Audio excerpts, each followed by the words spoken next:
Disampaikan terima kasih. Hadirin yang berbahagia, melangkah acara selanjutnya Mauhidoh Hasanah yang dalam hal ini akan disampaikan oleh Dr. Ahmad Hubaid Hasbilah M.Hum dari Jakarta.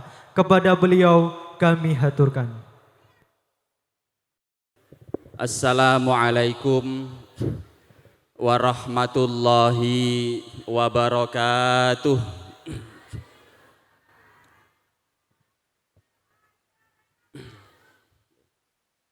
Sing rame mriki tok ya, sing suarane jawabe semangat.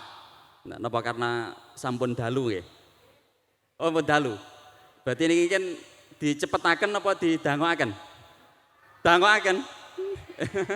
Loh, nggih banget ya. Santri-santrine sing semangat ya, alhamdulillah. Berarti cek semangat nuntut ilmu. Ya. Tapi ilmu itu gak oleh dituntut, Pak. Nah, ya. Piye samarane sama nuntut ilmu? Ilmu dituntut-tuntut. Hayo nyapa kowe itu. Baik. Saya ulang lagi. Assalamualaikum warahmatullahi wabarakatuh.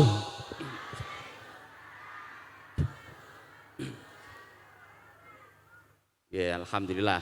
Semakin semangat. Tak tambahi lagi ya. Sunnah Rasul, taslis ngulang 3 kali. Innallaha witrun yuhibbul witra. Gusti Allah itu esa. Nah, dan suka bilangan yang ganjil. Ganjil suka yang ganjil. Nah, kita ya, juga menyukai yang ganjil-ganjil. Tapi kadang sesuatu yang ganjil itu enggak baik, maka perlu digenepi. Ya, kata gitu. Nah, genepinya kita itu juga menjadi genep 3 sesuai dengan sunnahnya Rasulullah Sallallahu Alaihi Wasallam. Sepindah malih. Assalamualaikum warahmatullahi wabarakatuh.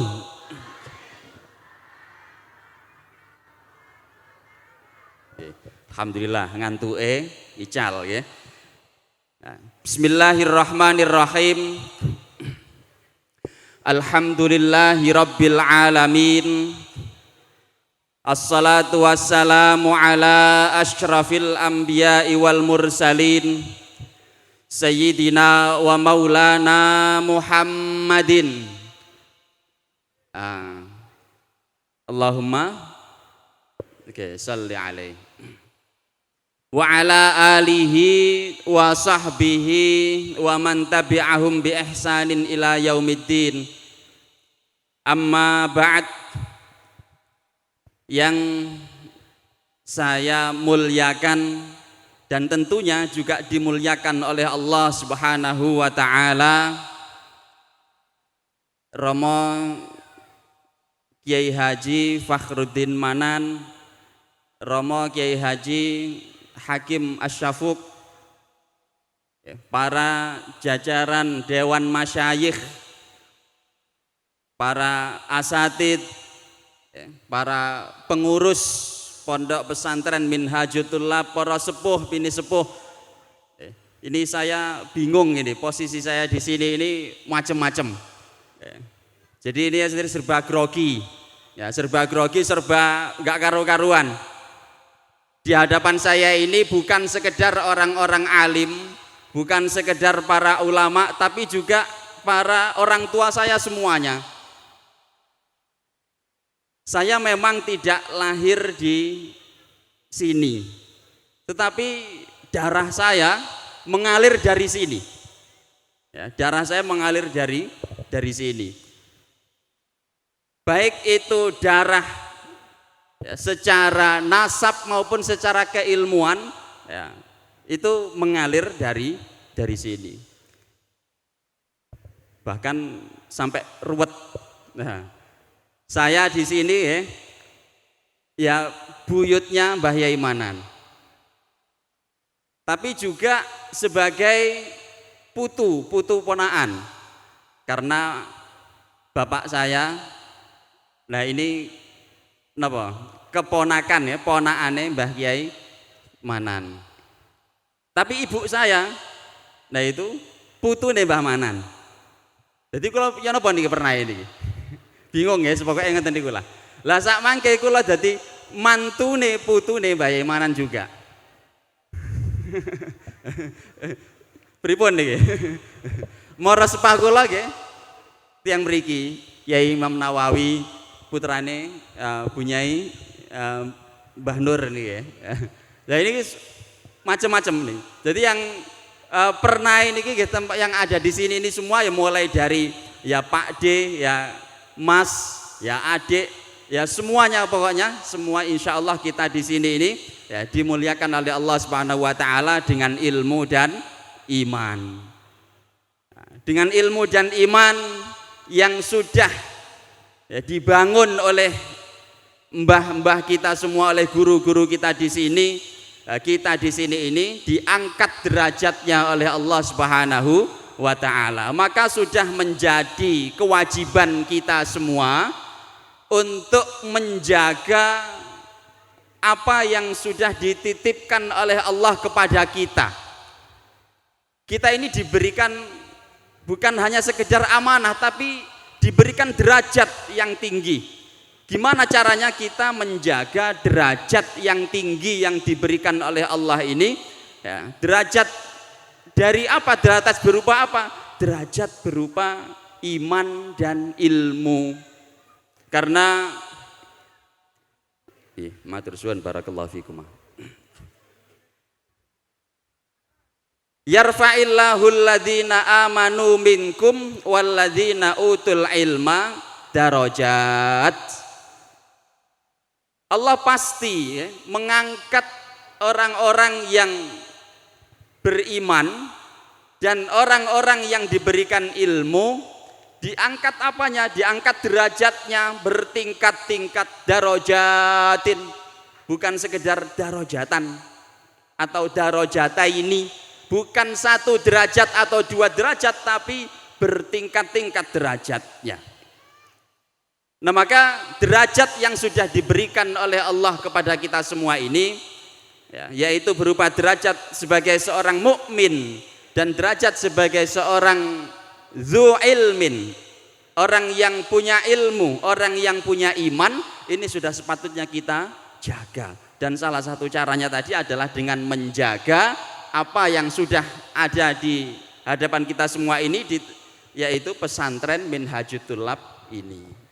Maka panjenengan semua ya, para santri, para wali santri ya, ini juga termasuk orang-orang yang diangkat derajatnya oleh Allah Subhanahu wa Ta'ala ya, karena turut menjadi keluarga besar pondok pesantren Minhajut Thullab yang selalu istiqomah dalam menjaga iman dan takwanya atau iman dan ilmunya kita semua ini. Alhamdulillah. Yang saya hormati juga loh, ini ternyata masih hormat-hormatan ini tadi ya. Oke. Para pejabat dan aparat pemerintah. Kemudian tadi ada ketua PCNU Banyuwangi, Kiai Haji Ali Maki Zaini. Dan juga para wali santri, para santri dan semua yang tidak bisa saya sebutkan satu persatu namanya. Alhamdulillahirabbil alamin, pada malam yang penuh barokah ini kita bisa bersilaturahim, kita bisa berbagi ilmu, berbagi semangat untuk meningkatkan keimanan dan ketakwaan. Maka pada kesempatan yang mulia ini, pertama tentu saya sebenarnya pengen untuk mengingatkan saya diri saya pribadi. Nah, kemudian tentunya saya juga pengen karena diamanahi. Nah ini amanahnya juga berat sekali. Beberapa hari yang lalu saya ditelepon sama bapak saya. Kebetulan saya tinggalnya sekarang di Kediri. Kalau tadi disebut di Jakarta. Nah, itu mungkin menyesuaikan amplopnya ya. Jakarta wah. Iya orang Jakarta ngomongnya Jawa, logatnya Jawa, medok mana itu. Ya. Tapi saya kalau disuruh ngomong bahasa Jawa juga grogi. Nah, karena emang mungkin sudah lama juga di Jakarta. Kemudian ditelepon, didhawuhi kalau diminta untuk diajak untuk ke Banyuwangi, ya salah satunya adalah ya sowan silaturahim datang panjenengan sedaya.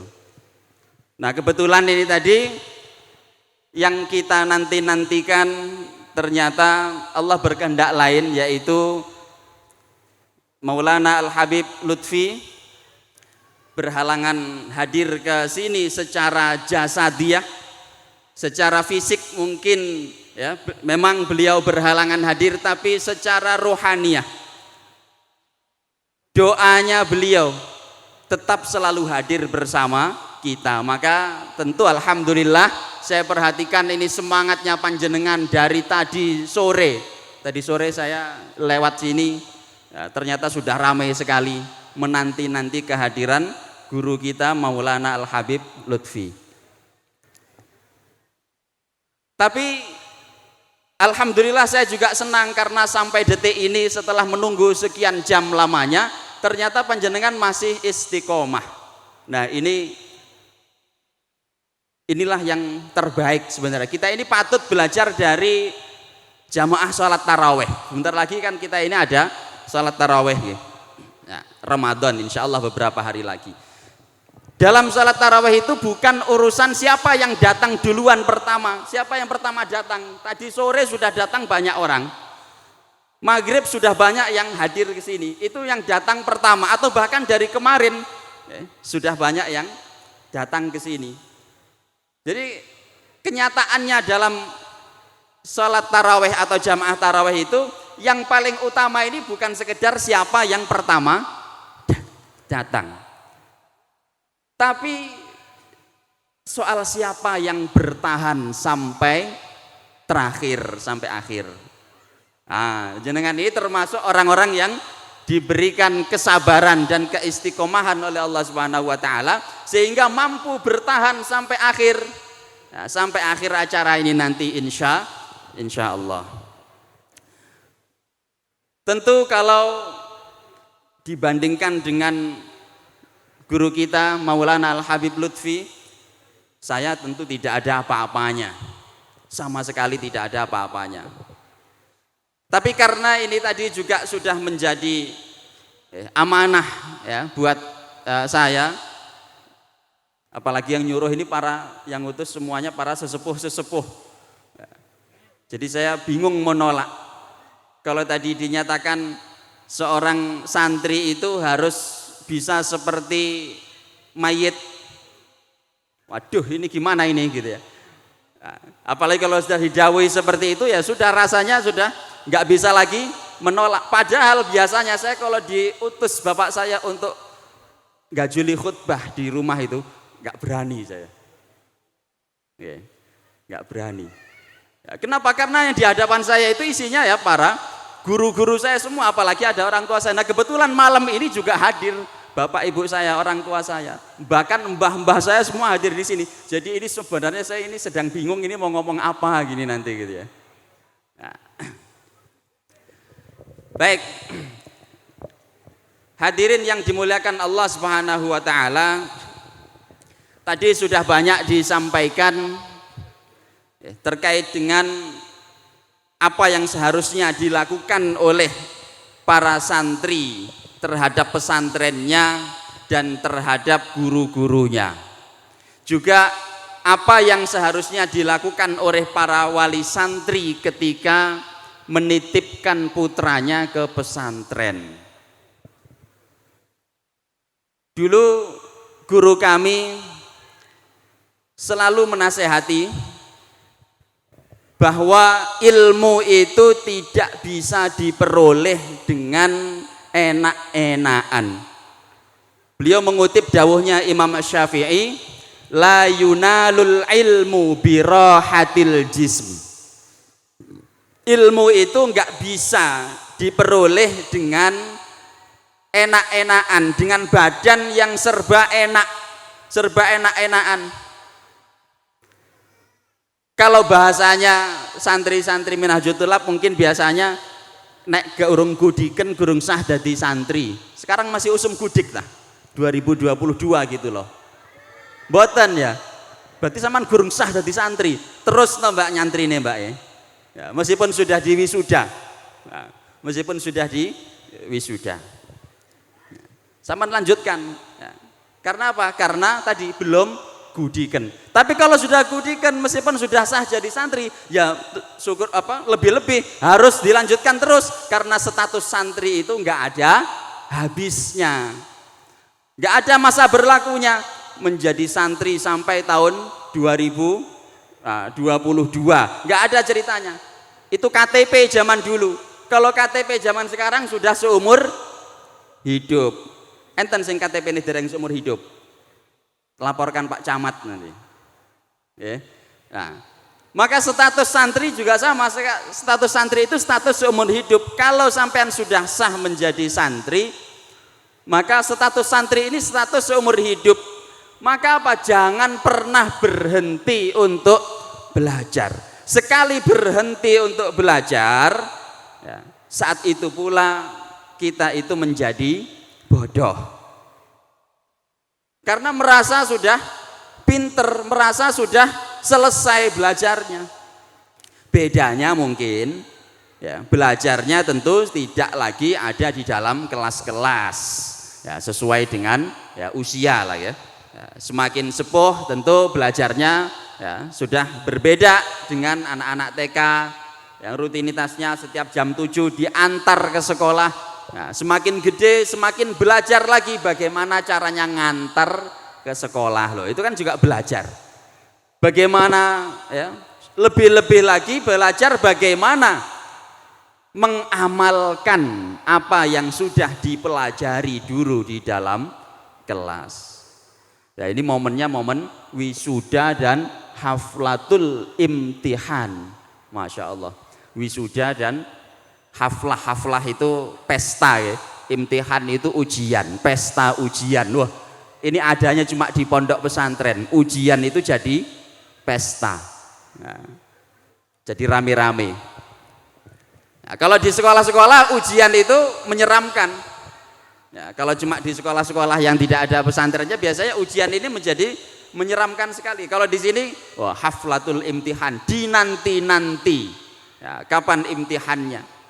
Tapi sebenarnya kalau ini imtihannya bukan imtihan sampean, mbak-mbak dan adik-adik para santri ini semua, mas-mas santri. Tapi ini imtihannya imtihan saya ini sebenarnya. Saya yang di ujian, yang diuji ini saya sebenarnya. Diuji oleh ya, para orang tua kami. Ya. Namanya ujian, wah, seperti sampean kemarin pas ujian-ujian itu, nah itu harus percaya diri. Nah, kita sekarang ini belajar percaya diri. Menjadi santri itu juga harus percaya diri. Dulu orang itu dengan statusnya sebagai santri mungkin diremehkan.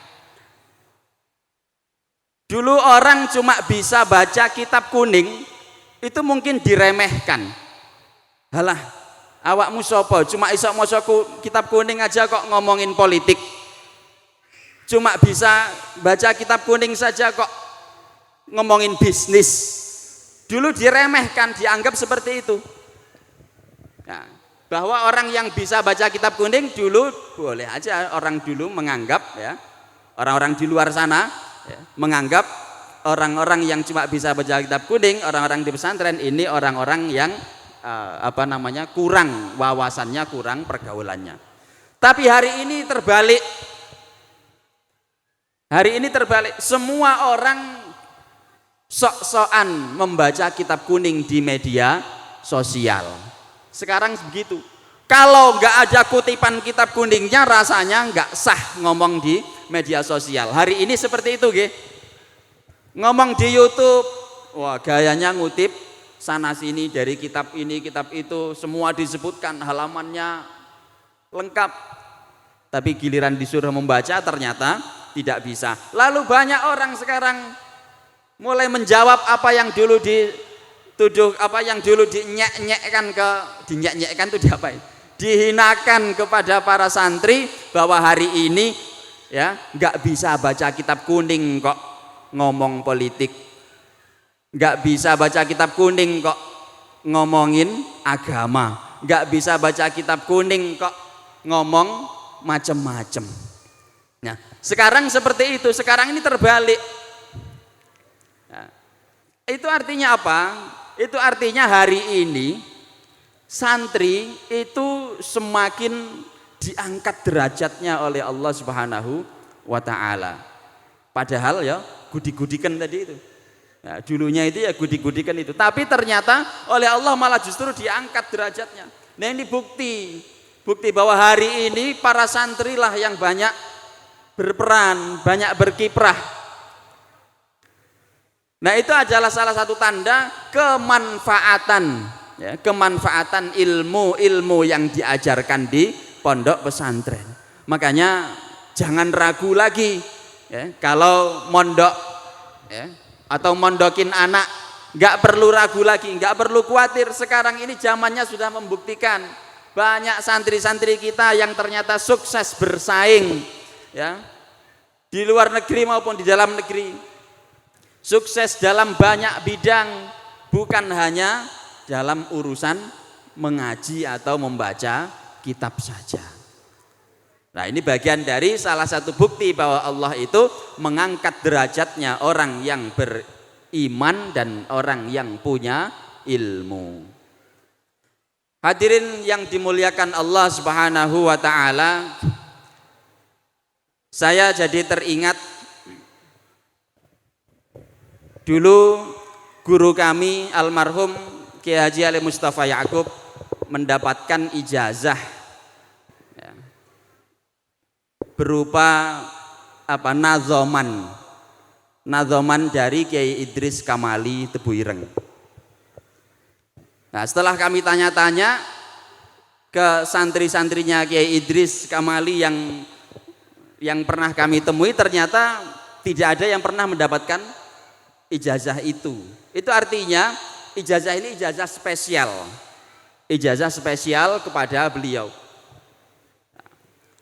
Nazoman ini oleh Kiai Idris Kamali dipesankan kepada Kiai Mustafa Ya'qub supaya dibacakan kepada santri-santrinya, dan santri-santrinya suruh membaca setiap mau memulai belajar.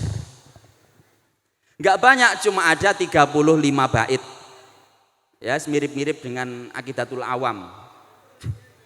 Ya, panjangnya. Nah, di situ nazomannya nazoman apa? Nazoman tentang adabut tolab, tentang adab mencari ilmu, ya, adab mencari ilmu. Kenapa ini yang diijazahkan secara khusus oleh Kiai Idris Kamali kepada Kiai Mustafa Ya'qub? Kata beliau saat itu, karena memang yang paling mahal harganya dari seorang pencari ilmu, dari seorang yang punya ilmu, itu adalah adabnya atau akhlaknya. Jadi kalau tadi, ya, Allah mengangkat derajatnya orang yang beriman dan orang yang diberikan ilmu pengetahuan, diberikan ilmu pengetahuan yang seperti apa? Ilmu pengetahuan yang dibangun di atas keimanan. Nah, seperti apa bangunan keimanan itu? Gampangnya ya, akhlak, adab. Nah, inilah yang kemudian selalu dipegang teguh di setiap pesantren, bahwa adab ini lebih tinggi daripada ilmu. Artinya adab ini didahulukan daripada ilmu. Salah satu isi bait syairnya saat itu adalah yang membuat kami menjadi terngiang-ngiang terus dengan penjelasan beliau saat itu. Fa innamal mar'u bi asgharaihi laisa birijlaihi wala yadaihi lisanuhu wa qalbuhul murakkabu fi sadrihi wa dzaka khulqun ajabu. Fa innamal mar'u, sesungguhnya seseorang itu bi asgharaihi, kualitasnya ditentukan dan dinilai berdasarkan dua organ terkecilnya, bi asgharaihi. Jadi dalam tubuh kita manusia ini ada dua organ kecil. Tapi inilah yang menjadi penentu kualitas kita sebagai manusia. Laisa birijlaihi wala yadaihi. Dua organ itu bukanlah organ yang berupa tangan, bukan juga berupa kaki. Kalau tangan ini kan gede, kaki ini lebih gede dari tangan, kelihatan.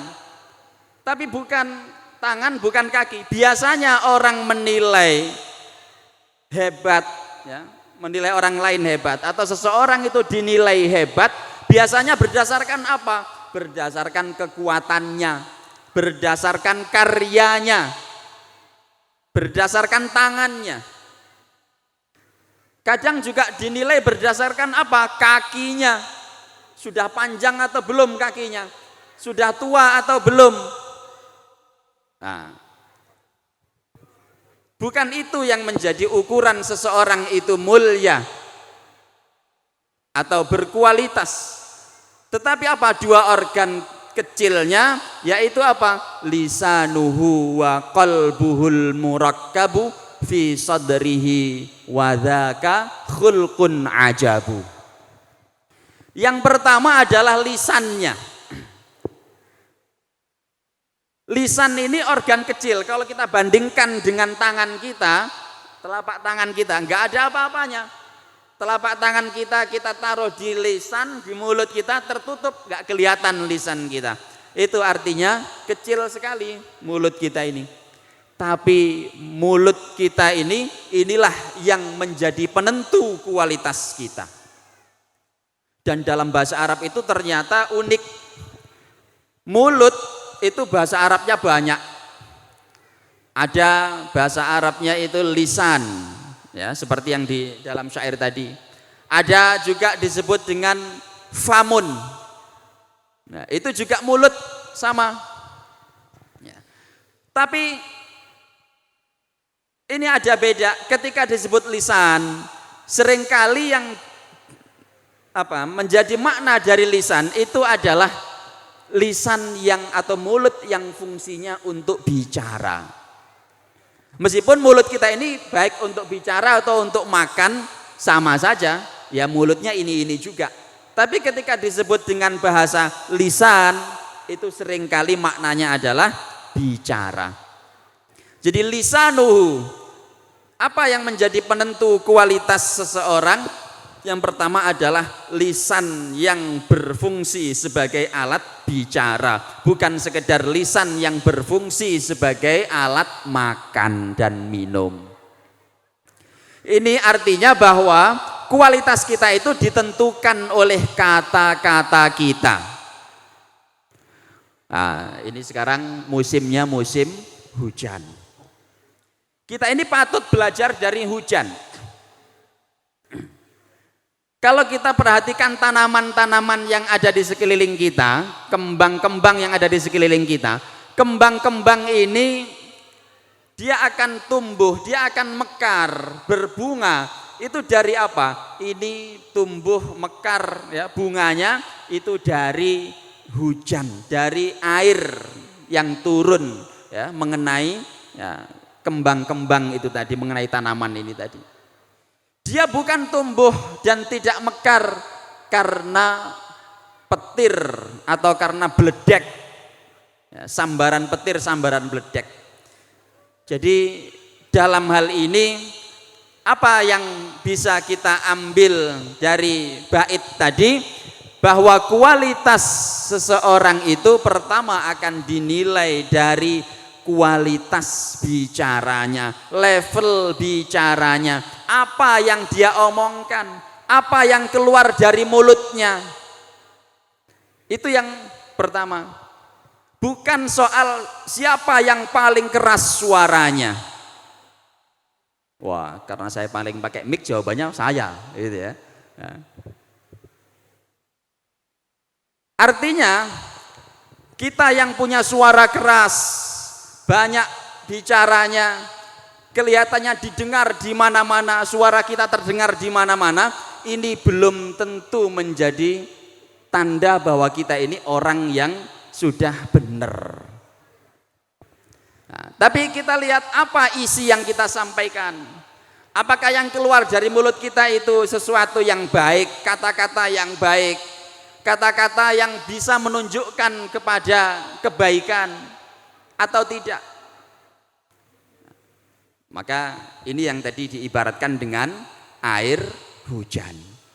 Itulah yang muncul. Oh, yang keluar itu nasihat-nasihat yang baik, yang memotivasi orang untuk berbuat baik, bukan yang malah membuat orang itu menjadi putus asa, menjadi pesimis, menjadi takut, tapi malah justru membuat orang menjadi semangat untuk berbuat baik.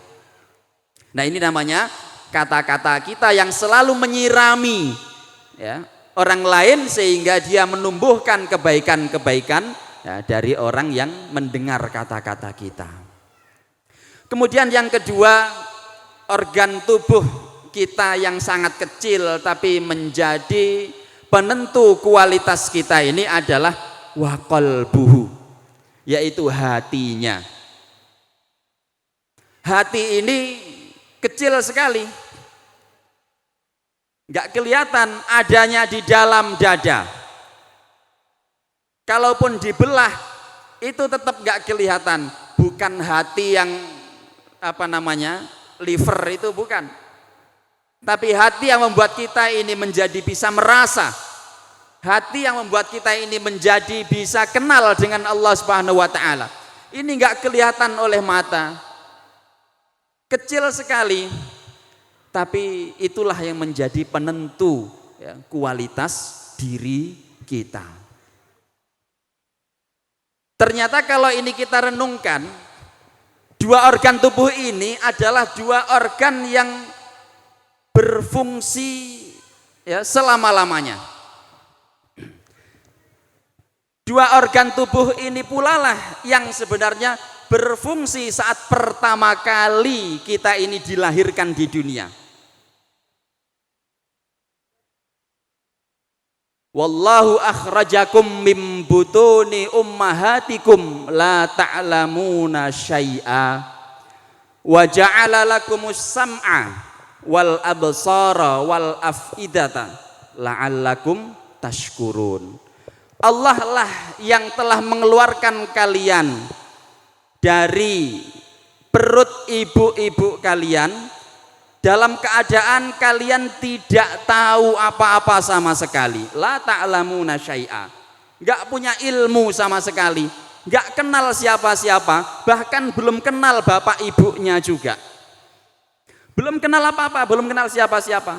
Tapi insya Allah meskipun belum kenal siapa-siapa saat itu, bayi yang baru lahir sudah kenal Allah, sudah kenal siapa penciptanya. Dengan apa itu? Ya dengan hatinya.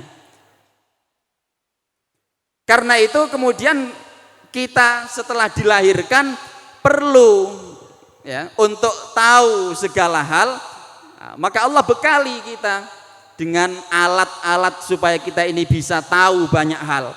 Alatnya ada 3. Wa ja'ala lakumus sam'a, diberikan kita ini dibekali dengan as-sama', pendengaran.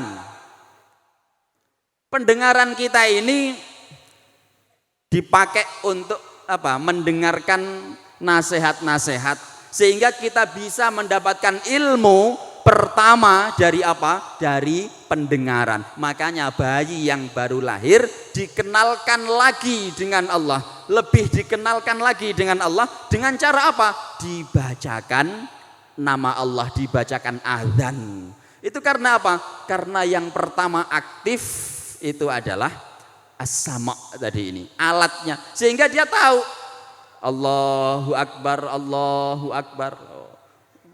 Menjadi tahu, oh namanya Allah. Dia tahu, dia sudah kenal Tuhannya, tapi belum pernah mendengar nama Allah itu disebutkan melalui telinganya. Maka yang pertama didengar oleh kita, oleh bayi kita itu apa? Yaitu ilmu tentang nama Allah Subhanahu wa taala. Yang kedua adalah al-absar, yaitu penglihatan. Mata. Kita ini kalau ngelihat itu bisa ngelihat sekaligus banyak hal. Sekali kita menatapkan pandangan, maka langsung kelihatan banyak orang, banyak objek, banyak hal bisa kita lihat. Saya ngelihat ke arah sana, tapi saya bisa melihat di sini ada orang, di sini ada orang, di sana ada tembok sekaligus dalam satu tatapan. Tapi kalau pendengaran, nah, maka disebutkan tadi wa ja'ala lakumus sam'a, pakai isim mufrad satu, pendengarannya satu. Karena umumnya orang itu kalau mendengar cuma bisa satu saja.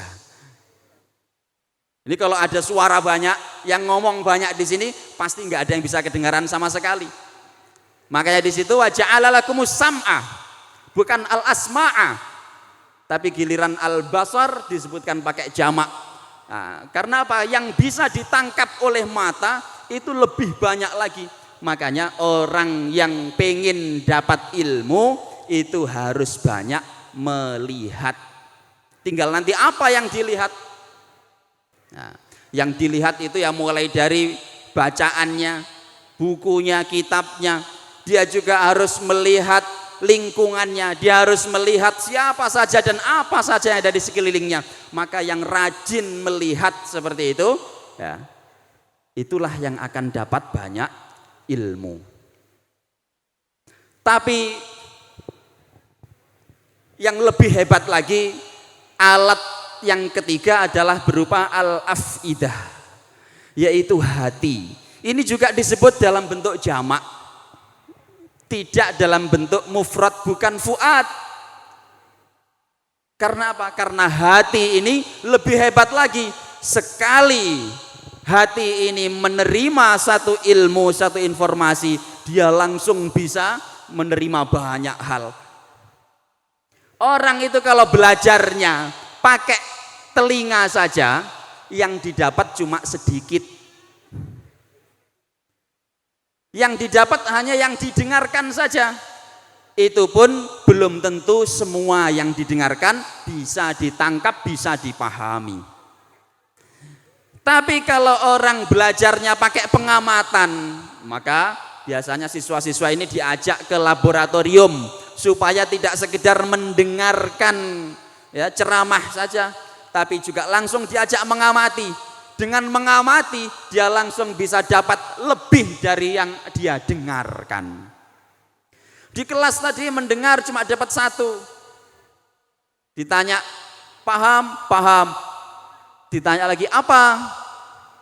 Enggak ada yang bisa menjawab, enggak ada yang bisa mengulang, enggak ada yang bisa menyampaikan. Oh, berarti yang didengar tadi enggak ada yang masuk, cuma didengar saja. Nah, tapi kalau diajak ke laboratorium, diajak nonton, diajak outing keluar, ya, belajar di luar sambil mengamati, sambil melihat, studi tour bahasanya. Wah, itu kalau suruh cerita, masya Allah, seolah-olah ya studi tour yang cuma 1 hari itu seolah-olah dia sudah belajar 5 tahun, ceritanya nggak habis-habis 5 tahun. Ya, ceritanya nggak habis-habis sampai 5 tahun. Padahal dia cuma mengamati hanya 1 hari. Itu kalau pengamatan. Tapi lebih hebat lagi kalau kita ini belajarnya pakai hati. Kalau belajarnya pakai hati, masya Allah, kita ini baru kebesit saja, baru terbesit saja, belum mendengar, belum melihat. Tapi karena kita punya hati yang bersih, kita pakai untuk mikir, kita pakai ya dengan menyebut nama Allah, masya Allah, terbuka semuanya itu, futuh bahasanya. Ya, santri Minhajul Thulab, futuh, dibuka oleh Allah ilmu-ilmu yang selama ini tertutup, nggak kelihatan oleh mata kita, nggak bisa kita dengar lewat telinga kita, itu dibuka oleh Allah, langsung kita bisa tahu seolah-olah kita sudah belajar lama sekali. wal afidah. Maka yang diterima oleh hati kita, hati yang bersih, ya, ini jauh lebih banyak daripada yang diterima oleh pandangan mata dan juga oleh telinga kita. Nah, maka para santri semuanya, ya, dan juga termasuk saya sendiri, mari kita belajar sekarang ini, ya, tetap belajar pakai telinga, pakai kuping, ya, tetap wajib.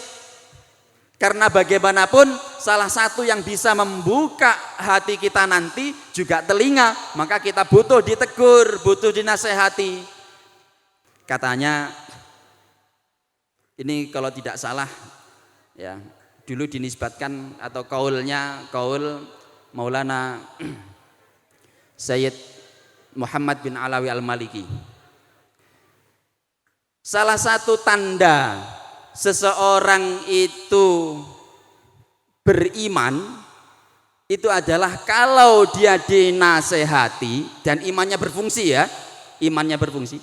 Kalau dia dinasehati, dia malah seneng, bukan malah marah. Itu salah satu tanda imannya berfungsi. Nah, sekarang kita cek diri kita masing-masing. Oh, saya dituturi, tapi terus kesel. Bahasa kita bukan lagi saya dinasehati, diingatkan, tapi apa? Wah, aku diuring-uring, aku dimarahi. Nah, berarti kita masih kesel di situ. Kita punya iman tetap, tapi iman kita kurang berfungsi saat itu, kurang aktif. Nah, maka salah satu yang bisa membuka hati kita itu nanti adalah telinga kita ini. Ya, nasihat-nasihat dari orang-orang di sekeliling kita, dari guru-guru kita, dari sesepuh-sesepuh kita. Itulah yang nantinya membuka hati kita. Nah, yang berikutnya yang bisa membuka hati kita ya memang mata kita. Jadi ini memang alat yang tiga-tiganya ini saling berkaitan. Maka tetap yang kita selama ini belajar pakai kuping, belajar pakai mata dengan pengamatan-pengamatan. Nah, tetap, ya, kita lakukan itu, tapi kita tambah lagi, kita maksimalkan lagi belajar pakai hati. Nah, ini biasanya yang muda-muda ini biasanya masih sulit bagaimana, ya, belajar pakai hati ini bagaimana. Nah, kalau belajar pakai telinga kan tinggal dengerin, pakai mata yang penting nggak nutup mata, tinggal buka mata saja, ngantuk-ngantuk dipaksa buka mata masih bisa kelihatan. Tapi kalau pakai hati bagaimana? Maka orang yang belajarnya pakai hati ini dia butuh, ya, butuh apa? Butuh mendekat selalu dengan Allah Subhanahu wa taala. Karena yang menjadi penghubung kita dengan Allah itu bukan telinga kita, bukan mata kita, tapi hati kita. Nah, yang bisa menghubungkan kita itu apa? Ya selalu ingat, ya, selalu nyebut, zikir bahasa kita. Kita punya pegangan, punya bacaan. Bacaan apa? Bacaan yang rutin kita istiqomahkan, dan itu isinya adalah menyebut dan memuji Allah Subhanahu wa taala. Maka kalau baca bismillah pas mulai belajar itu jangan cuma sekedar bismillahirrahmanirrahim. Di lisan saja jangan. Tapi diresapi di dalam hati bahwa ini niatnya memuji Allah, membuka hati kita. Terus belajar mencintai apa yang kita pelajari. Karena yang ada di dalam hati kita itu isinya, kalau enggak cinta itu benci. Makanya gambarnya orang cinta-cinta itu apa itu? Gambarnya gambar hati. Nah, karena hati itu isinya cinta itu tadi. Lah kalau cinta enggak ada, berarti isinya adalah kebencian. Maka dipastikan kalau kita sebagai santri pas belajar kok belum bisa seneng dengan ilmu yang kita pelajari, itu pasti isinya adalah benci dengan ilmu. Tinggal bencinya ini seberapa? Apakah bencinya ini cuma sekedar benci yang biasa saja atau benci yang sudah sampai anti? Nah, ini yang harus kita cek diri kita masing-masing. Nah, jadi kita belajar sekarang ini bagaimana caranya kita mengaktifkan alat yang utama kita itu, yaitu afidah, yaitu fuad, mata hati kita. Bagaimana hati kita ini bisa kita pakai, kita pergunakan untuk belajar, sebagaimana kita pergunakan telinga dan juga mata kita untuk belajar. Nah, karena apa? Ternyata di antara alat tiga ini tadi, alat untuk menerima ilmu yang tiga ini, ternyata yang aktifnya sepanjang masa itu adalah hati saja. Ada orang semakin sepuh, semakin diangkat, diambil pendengarannya oleh Allah. Ada orang yang semakin sepuh, penglihatannya sudah diambil oleh Allah. Saya ini belum tua-tua amat, bahkan masih muda, masih arek-arek. Tapi penglihatan saya sudah berkurang. Katanya kebanyakan nonton, nah, kebanyakan di depan layar HP atau layar TV atau layar komputer atau layar-layar yang lain. Dulu ngelihat tulisan di sana, di tembok sana itu bisa jelas. Sekarang sudah nggak kelihatan. Nah, padahal belum juga setengah umur, ya. Tapi penglihatan sudah mulai diambil sedikit demi sedikit oleh Allah. Maka nanti seorang kita ini saat ya dipanggil oleh Allah, pada saat seseorang itu sakaratul maut, semua organ tubuhnya ini sudah nggak aktif lagi. Tangan sudah nggak aktif, kaki apalagi yang dulu kita bangga-banggakan untuk ngegolkan bola ke gawang, wah bisa gol sampai 25 kali sekali tanding, nah sudah nggak bisa dibanggakan lagi kalau sudah sakaratul maut. Tangan yang dulu kuat banget juga nggak bisa dibanggakan lagi. Mata, pendengaran, semuanya sudah nggak bisa dibanggakan lagi, nggak bisa berfungsi bahkan. Mulut juga begitu. Tadi organ yang paling menjadi penentu kualitas seseorang, salah satunya mulut. Ternyata mulut saat orang sakaratul maut itu juga banyak yang tidak lagi berfungsi. Jangankan sakaratul maut, masih jauh dari sakaratul maut saja, orang ini kadang sudah diambil semuanya oleh Allah. Ada orang nun sewu dianugerahi penyakit namanya stroke, naudzubillah. Semoga kita semua oleh Allah dilindungi dari penyakit yang namanya stroke ini. Kita semua tahu bagaimana orang yang diberi cobaan berupa stroke ini sudah tidak bisa bicara lagi, artinya mulutnya tidak berfungsi lagi, tangan tidak berfungsi lagi, kaki tidak berfungsi lagi, semua udah nggak berfungsi lagi. Padahal dulu Masya Allah. Nah, tapi yang namanya hati itu masih tetap berfungsi. Orang meskipun sakit stroke, kalau dirasani itu ya tetap nangis, tetap bisa ngerasa. Kalau dihibur yang masih bisa tetap ketawa.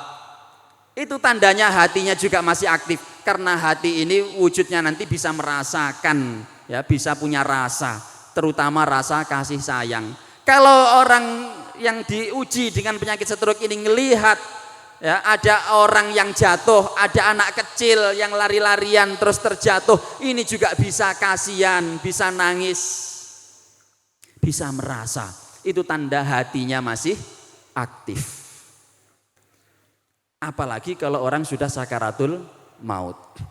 Saya pernah oleh Kiai Mustafa Yakub itu diutus untuk mendampingi orang sakaratul maut. Ceritanya beliau sedang di luar kota, kemudian di tetangga kami di sana itu ada yang sedang sakit keras, kebetulan juga diuji dengan stroke. Kemudian keluarganya minta tolong supaya didampingi karena kelihatannya ini sudah kritis. Karena beliau posisi di luar, kemudian saya dihubungi. Nah, kemudian diminta untuk menemani pasien ini, ya, yang ya sudah kritis ini tadi. Betul, kami temani, kami dampingi. Ini sudah tidak bisa berfungsi apa-apa lagi semuanya. Kami tuntun untuk membaca la ilaha illallah, tetap membaca Allah, Allah. Secara tangan, secara kaki sudah tidak bisa berfungsi, tidak bisa bergerak sama sekali. Tapi kami bisa melihat getaran-getaran hatinya ini masih bisa kita rasakan bahwa itu mengikuti ya kata-kata kami yang Allah, Allah atau la ilaha illallah tadi itu. Hingga pada akhirnya tepat jam 10 malam, tangan yang awalnya nggak bisa berbuat apa-apa karena stroke itu, Masya Allah, kami melihat sendiri itu, tangan tiba-tiba ngangkat loh, biasanya nggak bisa gerak loh, sekarang gerak. Ngangkat seperti ini, ya, kemudian plek, sudah. Ternyata beliau berpulang di detik-detik itu. Betul, hadir saat itu juga seorang bidan. Nah, kemudian beliau mengambil alat stetoskop atau apa itu, dicek ternyata sudah tidak ada. Berarti betul-betul ini tadi berfungsi hatinya itu, masih bisa mendengar ya, kalimat-kalimat yang kita lantunkan, kalimat-kalimat thayyibah yang kita lantunkan tadi.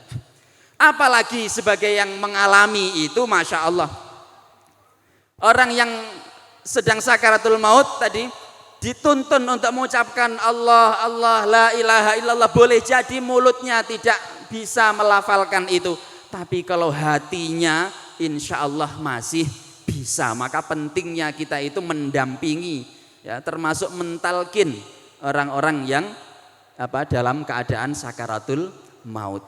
Kita tuntun, ditalkin, kita tuntun untuk membaca kalimat tauhid, selalu menjaga kalimat tauhid, menyebut nama Allah, supaya betul-betul hatinya itu di akhir hayatnya ini hati yang selalu mengenal Allah Subhanahu wa taala, hati yang kembali kepada fitrahnya, fitrah yang suci, yaitu fitrah yang bertauhid, mengesahkan Allah Subhanahu wa taala. Nah, ternyata tadi kuping nggak berfungsi, mata nggak berfungsi lagi, sudah nggak kenal siapa yang ada di sekelilingnya, anaknya sudah lupa, istrinya sudah terlupakan juga padahal ada di sampingnya, di hadapannya. Mulutnya sudah nggak bisa bicara apa-apa, tapi hatinya ternyata masih bisa. Nah, maka satu-satunya modal yang bisa kita bawa sampai akhir hayat nanti ini ternyata adalah hati. Maka kita belajar sekarang di sini ini, pendidikan kita ini harus pendidikan yang selalu menjaga hati, menghidupkan hati ini, supaya nanti sampai akhir hayat hati kita itu tetap nyebut Allah, tetap memegang kalimat la ilaha illallah sampai akhir hayat. Lah, ini bisa dilakukan dengan cara apa? Dengan cara mengulang-ulang terus saat kita masih sehat. Ta'arraf ilallahi firraha ya'rifka fisyiddah. Dawai Kanjeng Nabi ya, kepada Sayyidina Abdullah bin Abbas. Padahal ini dipesankan oleh Hadratur Rasul pada saat Sayyidina Ibnu Abbas itu usianya masih belum genep 10 tahun. Jadi ini ceritanya panjang itu dulu. Sayyidina Ibnu Abbas ini nyantri kepada Rasulullah sejak kecil. Diasuh oleh Rasulullah. Sering dibonceng, diajak oleh Rasulullah. Diajak kemana-mana. Nah, maka kita ini kalau punya anak, punya cucu, nah perlu itu. Ya, anak putune ini diajak, dibonceng. Berdua tok. Karena di saat itulah itu yang orang sekarang sebut dengan me time. Di saat itulah pesan-pesan kebaikan kita itu betul-betul bisa masuk, diterima oleh anak kita yang kecil itu saat betul-betul sedang berduaan itu saja. Dan itu biasanya dilakukan di mana? Saat boncengan. Itu yang dilakukan Rasulullah. Kata Sayyidina bin Abbas, kuntu radifa Rasulillah. Saat itu aku dibonceng oleh Rasulullah sallallahu alaihi wasallam. Faqala li ya ghulam inni uallimuka kalimatin ihfadillaha yahfadka ihfadillaha tajidhu tujahak. Nak, ger. Nah, saat bonceng Ibn Abbas ini, ya, kira-kira usianya kalau kurang dari 10 tahun itu berarti kira-kira anak sekarang itu usia kelas 2 atau 3 SD ya. Kira-kira. Karena Sayyidina Ibn Abbas ini meskipun sepupu misanane Kanjeng Nabi, tapi usianya selisihnya 50-an tahun. Nah, yang dipesankan oleh Rasulullah saat bonceng Sayyidina Ibn Abbas berdua ini apa saat di kendaraan berdua ini? Yang pertama, nak ya gulam inni wa'alimuka kalimatin. Tak ajari ya beberapa hal. Pegang ini sampai akhir hayatmu. Betul dipegang Sayyidina Ibn Abbas sampai menjadi turjumanul Quran. Ahli tafsirnya para sahabat. Ya. Diingat betul oleh Sayyidina Ibn Abbas bahwa yang diajarkan Rasulullah saat itu adalah yang pertama, ihfadillaha yahfadka ihfadillaha tajidhu tujahak. Jagalah Allah, niscaya Allah akan selalu menjagamu, dan jagalah Allah, niscaya Allah akan selalu kamu temui di hadapanmu. Gimana cara menjaga Allah? Ya tadi salah satu caranya adalah kita jaga namanya dalam hati kita. Kita jaga sifat-sifatnya. Kita puji dalam hati kita, dalam bibir kita, dalam lisan kita. Itu semua yang kita lakukan. Nah, dengan begitu Allah akan menjaga kita dan akan kita dapati Allah itu selalu di hadapan kita. Kalau kita ini punya masalah, punya apa, langsung dia ketemu, oh ada Allah. Solusi ketemu, jalan keluar ketemu di hadapan kita. Lanjutannya dari itu panjang sekali, singkat ceritanya ta'arraf ilallahi firraha ya'rifka fisyiddah. Apa? Ta'arraf ilallahi firraha, ya, menghadaplah Allah, perlihatkan dirimu di hadapan Allah saat kamu dalam keadaan yang senggang, dalam keadaan yang masih luang, keadaan santai, keadaan yang enak-enakan. Ya'rifka fisyiddah, maka Allah akan selalu melihatmu secara istimewa, memberikan pertolongan kepadamu ya, saat kamu dalam keadaan kesulitan. Jadi kalau kita baru datang minta tolongnya itu pas sedang kesulitan, ya jangan terlalu berharap untuk cepat-cepat dikabulkan. Maka caranya bagaimana? Ya dijaga saat kita masih sehat, saat kita masih luang, saat kita masih muda, saat kita masih kecil. Ini sudah kita ajari anak-anak kita bagaimana cara menjaga Allah. Nah, ini adanya biasanya cuma di pondok, ilmu jaga Allah. Nah, dijaga betul. Mulai dengan cara menjaganya secara lisan. Dengan menjaganya secara lisan disebut terus-menerus.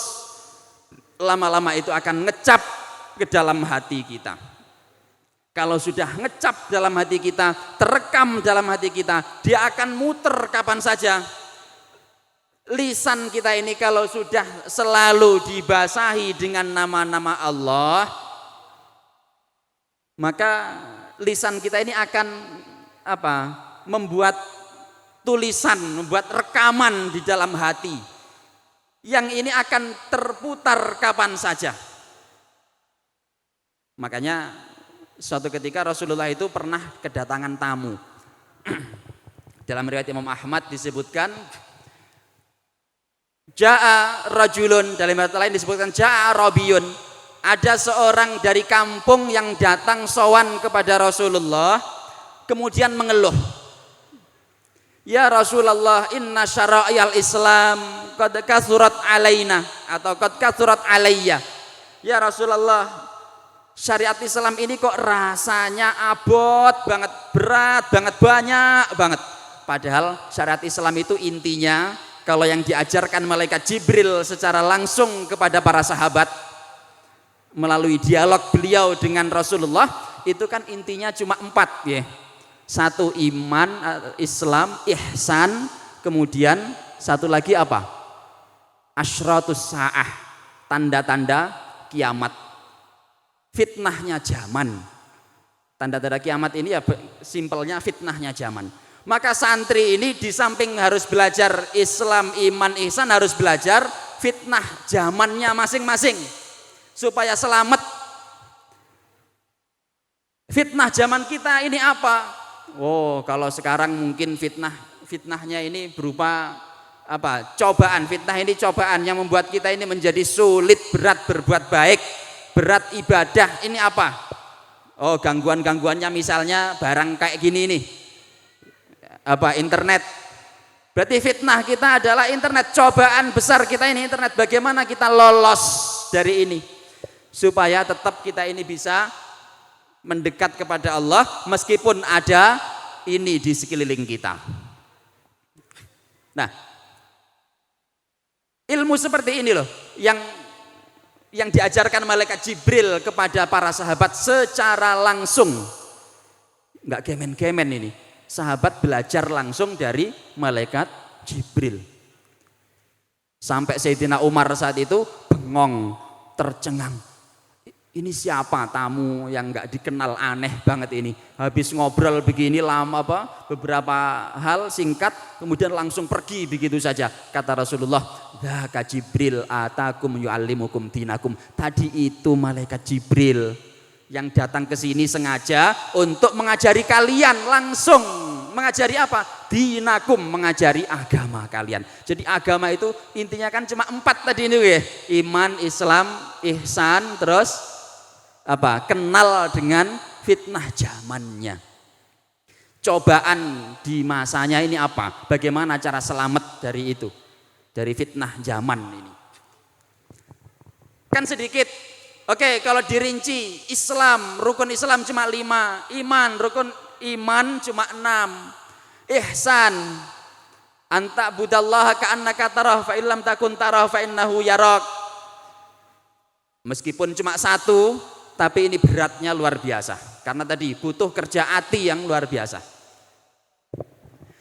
Ternyata syariat Islam yang sedikit ini sebenarnya, secara umum sedikit ini, itu dirasa terlalu banyak oleh orang Badui tadi, oleh orang kampung tadi. Inna syara'iyal Islam qad kathurat alayya. Terlalu banyak rasanya syariat Islam ini ya Rasulullah. Padahal kami di kampung, pelajaran di kampung itu enggak seperti pelajaran di Madinah, di kota. Kalau di Madinah, di kota itu pelajarannya macam-macam. Ada fikih siyasah, ada fikhul jinayah, ada fikih munakahat yang macam-macam itu praktiknya. Tapi kalau di kampung itu kan sedikit pelajarannya, enggak perlu banyak-banyak. Tapi rasanya kalau udah terlalu banyak, abot ya Rasulullah. Maka dullani ala amalin atamassaku bihi. Ya Rasulullah, saya minta satu amalan, satu nasihat saja, satu saja. Atamassaku bihi yang bisa menjadi pegangan buat saya. Nanti ketika saya pulang ke kampung, biar enggak terasa terlalu banyak, biar enggak terasa berat ini syariat Islam yang saya pelajari ini, enggak berat, enggak kebanyakan untuk diamalkan. Biar rasanya enteng, rasanya sedikit, meskipun banyak tapi terasa sedikit, kurang terus, kurang dalam ibadahnya, merasa kurang, nikmat berarti kan ya. Ternyata jawaban Rasulullah apa? Jawaban Rasulullah betul-betul cuma 1. Rasulullah itu hebatnya, punya sifat fatonah, cerdasnya itu udah di luar umumnya manusia. Kalau diminta, ya Rasulullah jelaskan Islam satu saja dengan 1 kalimat, betul-betul pakai 1 kalimat. Ya Rasulullah, saya minta 1 saja amalan yang ini bisa meringankan saya dalam beribadah, dalam mendekatkan diri kepada Allah. Ya betul-betul dikasih 1, enggak dikasih lebih. Ternyata jawaban Rasulullah apa? La yazalu lisanuka ratban min dzikrillah. Pastikan lisanmu, bibirmu, mulutmu itu selalu ratban, basah min dzikrillah. Basah oleh apa? Basah oleh nama Allah, basah oleh zikir kepada Allah, menyebut nama Allah. Lah, lisan kita ini dibasahi apa sekarang selama ini? Oh, dibasahi pakai air tok. Nah, sekarang kita tambah. Gimana caranya itu dibasahi pakai nama-nama Allah. Karena dengan lisan kita yang selalu basah, la yazalu, selalu lisanuka itu pastikan selalu lisanmu itu ratban, basah min dzikrillah oleh nama-nama Allah, menyebut nama Allah. Kalau sudah basah terus, selalu basah itu, maka itu tadi, itu ukurannya bahwa hatinya itu sudah ngecap di situ itu nama-nama Allah. Kalau ini sudah ngecap dan ngerekam, dia akan terputer kapan saja. Saat orang sakaratul maut itu godaannya juga luar biasa. Halah, sopo awakmu, arek cilik kok ngomong sakaratul maut. Emang kamu wis tahu tah sakaratul maut, wis tahu mati dah. Orang itu kalau untuk ilmu itu hebatnya begitu ya, bisa tahu apa yang belum dialami, itu ilmu. Tanpa ilmu orang nggak bisa tahu apa yang dialami. Untuk bicara kematian itu nggak harus mati dulu. Kalau nunggu mati nggak bisa ngajar nantinya. Untuk bicara sakaratul maut itu nggak harus sekarat dulu. Sebagaimana orang belajar ilmu nikah itu nggak harus nikah dulu. Sampean sudah belajar ilmu munakahat Mbak ya, fikih munakahat. Ampun ya. Nah, tapi kan belum pada nikah, ya enggak apa-apa. Ada ilmu tentang perceraian, ya enggak kudu cerai dulu. Ada ilmu tentang kuburan, tentang pitakon kubur, fitnah kubur, nikmat kubur, ya enggak harus masuk kuburan dulu.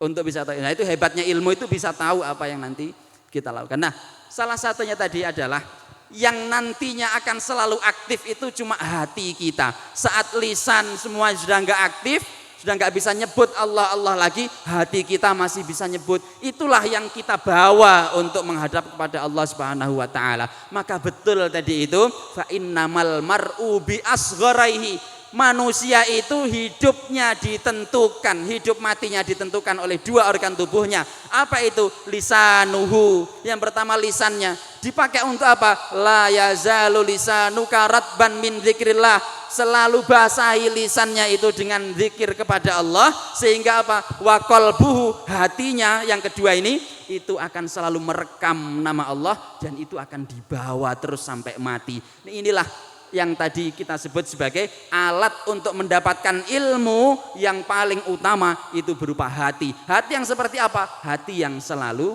merekam nama Allah tadi itu. Sudah, kalau sudah begitu itu, Masya Allah.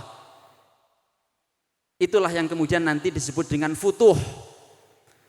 Kelihatannya enggak belajar, kelihatannya belajarnya sedikit, tapi kok bisa menjelaskan banyak hal. Seolah-olah sudah belajar puluhan tahun lamanya. Orang bilang itu ilmunya ilmu laduni.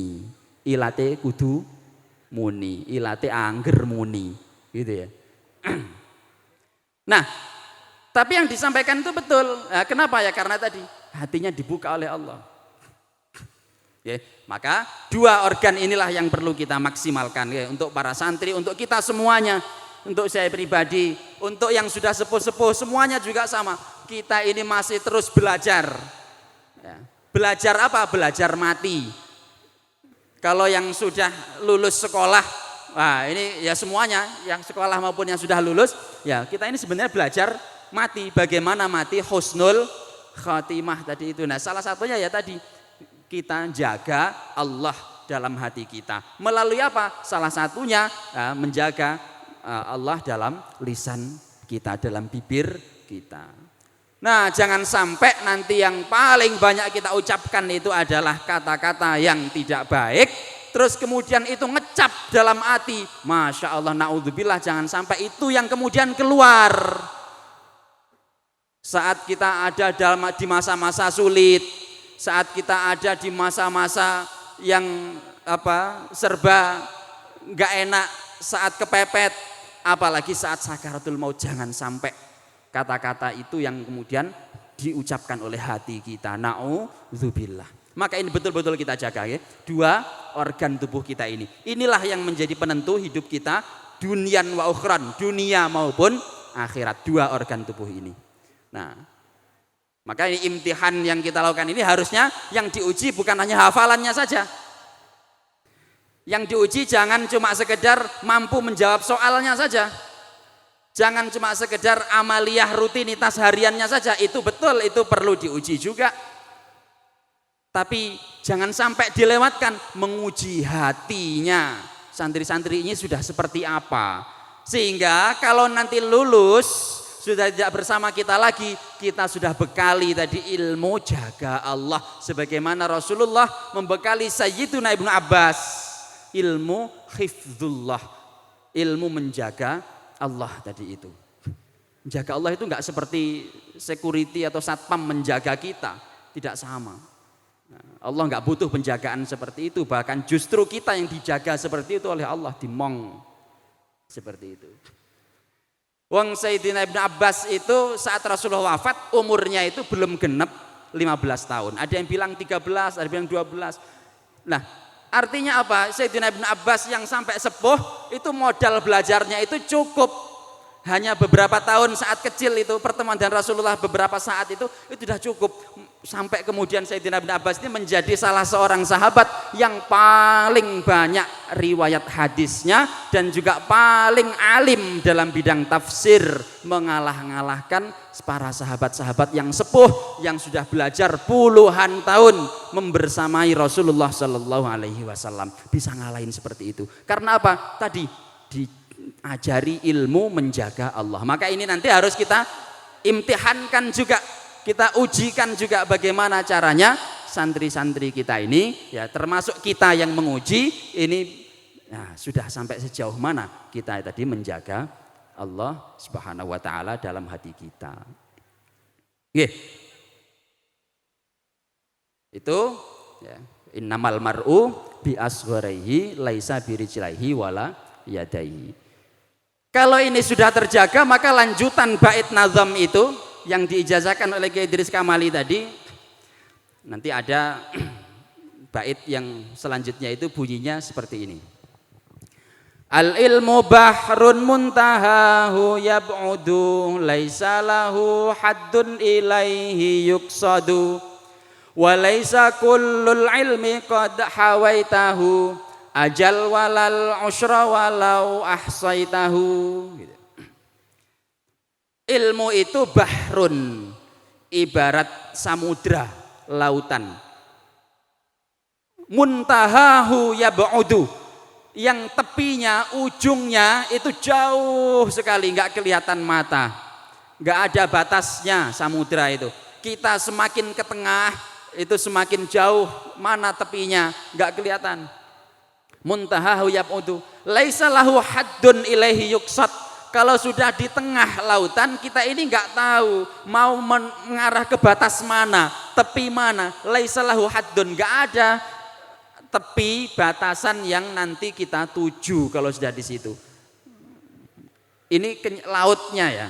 Kalau kita berlayar, nah mungkin ada tujuannya nanti ke sana. Tapi lautan itu seperti itu karakternya, luas sekali. Ilmu itu seperti itu, seperti lautan. Laisa lahu haddun ilaihi yuqsad. Walaisa kullul ilmi qad hawaitah.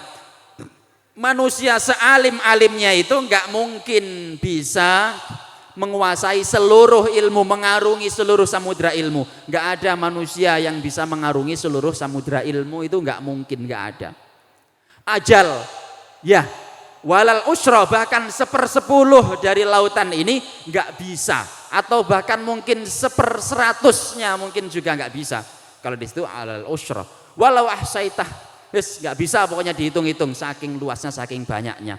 Tapi ingat, ilmu yang nyamudra, ilmu yang luas dalam diri kita itu adalah tadi ilmu yang kita peroleh, kita pelajari dengan hati tadi itu.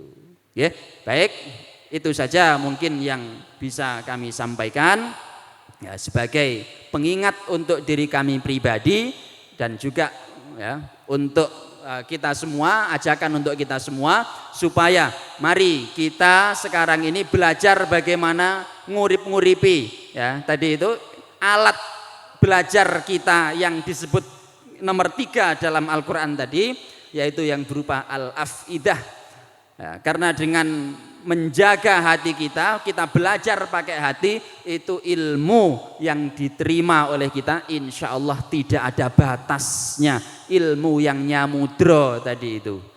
Nah, dengan begitu ya, orang ini atau kita yang ilmunya nyamudra didasari dengan keimanan, nah, ini akan diangkat derajatnya oleh Allah tadi, yarfa'illahu alladhina amanu minkum walladhina utul ilma darajat, ya, diangkat bertingkat-tingkat derajatnya enggak terhingga oleh Allah Subhanahu wa taala. Ya. Baik, semoga berkah dan bermanfaat, ya, dan mendapatkan ridho dari Allah Subhanahu wa taala. Kurang dan lebihnya saya mohon maaf yang sebesar-besarnya. Terima kasih atas segala perhatian, kesabaran, ya, panjenengan dalam mendengarkan ocehan kami, ya. Kami tutup, wallahul muwaffiq ilma yuhibbu wa yardha. Wassalamualaikum warahmatullahi wabarakatuh.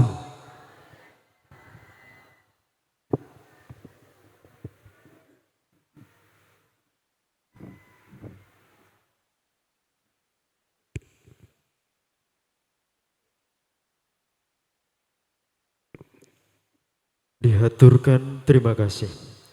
Teriring doa semoga apa yang disampaikan beliau dapat menambah pemahaman kita sebagai ilmu yang bermanfaat fid dini wad dunya wal akhirah. Amin amin ya rabbal alamin. Hadirin wal hadirat tamu undangan yang berbahagia. Melangkah acara yang selanjutnya yakni pembacaan doa yang padahal kali ini akan dipimpin oleh pengasuh Pondok Pesantren Minhajut Tullab. Beliau panjenenganipun Romo Ki Haji Fahrudin Mannan. Waktu dan tempat kami haturkan.